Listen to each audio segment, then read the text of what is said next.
What's good, y'all? It's your boy Greed coming at y'all another video, man. Y'all see I'm back talking about some Jujutsu Kaisen, and we actually get to see what Yuji's domain is looking like.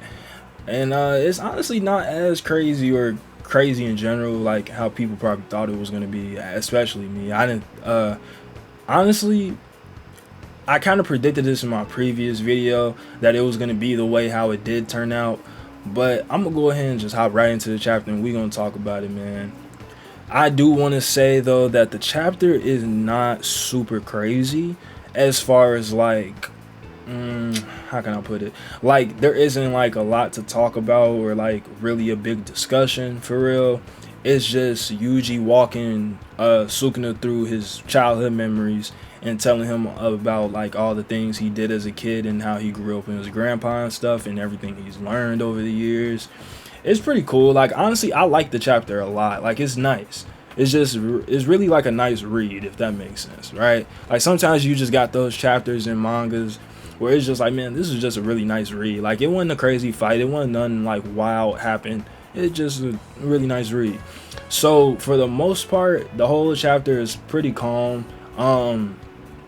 I actually really did enjoy seeing Sukuna and Yuji spend time together, like calm type of time. Like it's I don't know how to put it. Like, you know, I don't want to say it's nice because he's still with Sukuna, right? Like nothing's really nice around him.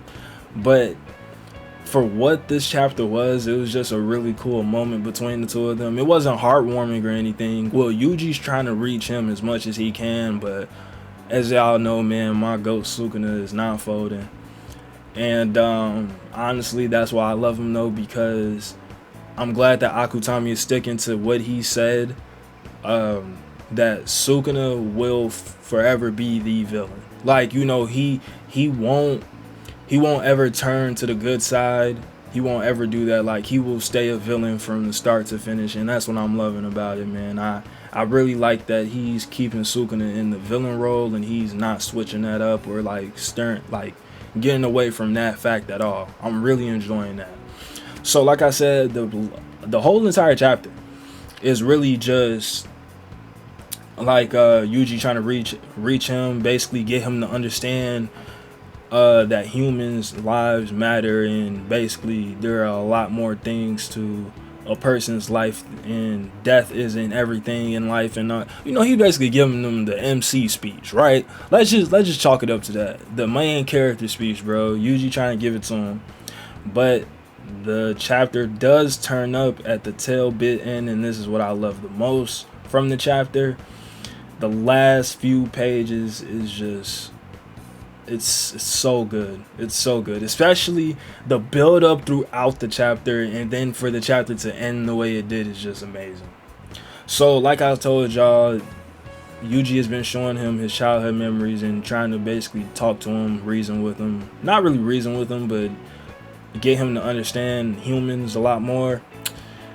Sukuna tells Yuji, yeah, I don't feel anything. I understand the words you're saying, but they don't stir any emotion. So Sukuna is not moved by this whole thing that Yuji has been doing. And like I say, y'all, this is towards the end of the chapter. He's not moved one bit. He does not care about anything Yuji is saying. He understands it. He understands everything Yuji is saying, but because of just how evil he is and the kind of person he is, it doesn't do anything for him emotionally, so he just doesn't really care. Yuji says, just as I expected, it's no use. Sukuna says, I gotta say, I'm astounded at how spineless you are. Are your anger and hatred toward me really so piddling? Boy, could it be that you pity me? And it's funny because like when this part happened, I'm like, oh shit. Like it's about to go crazy. Like Yuji about to respond back with some wild shit, and I knew it, bro. Let me just, before I continue, let me just start by saying, not start off, but because I've been started. But let me just get this out, man. I called this in my previous video, and I feel like it was pretty obvious for the most part.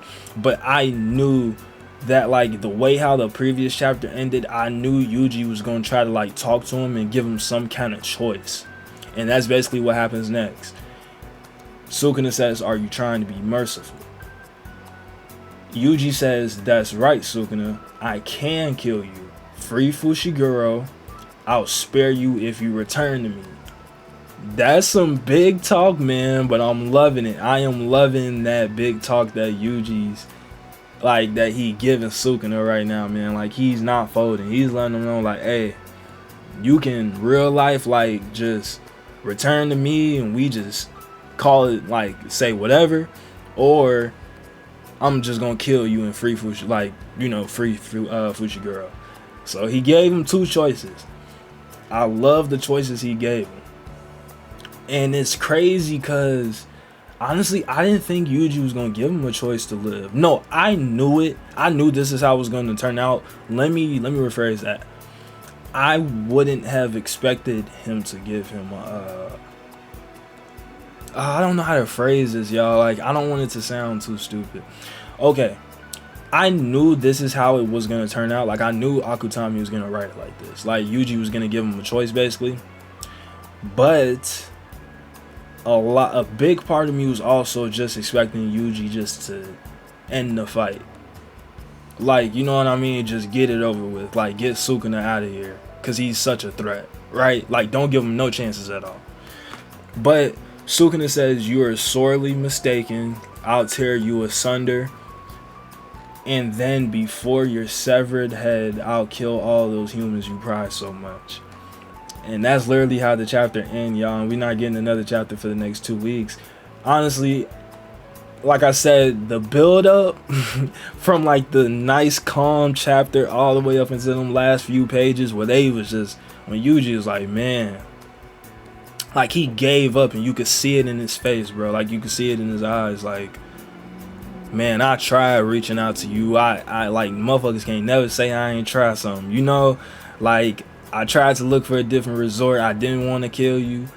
I'm trying to give you another chance at life, but hey, I'm finna just have to do it to you. I love that so much, man. And Sukuna like, man, try it. Like, he's begging Yuji to try something, bro, and that's hard.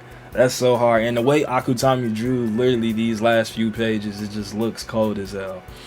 But that's pretty much it for the whole chapter, man. That's all I really wanted to talk about.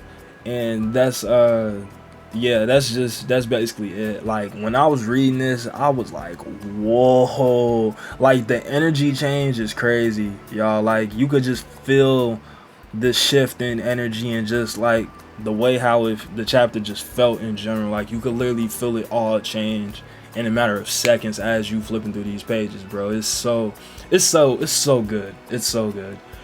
But I'm gonna go ahead and end the video off, man. I hope y'all enjoyed this video.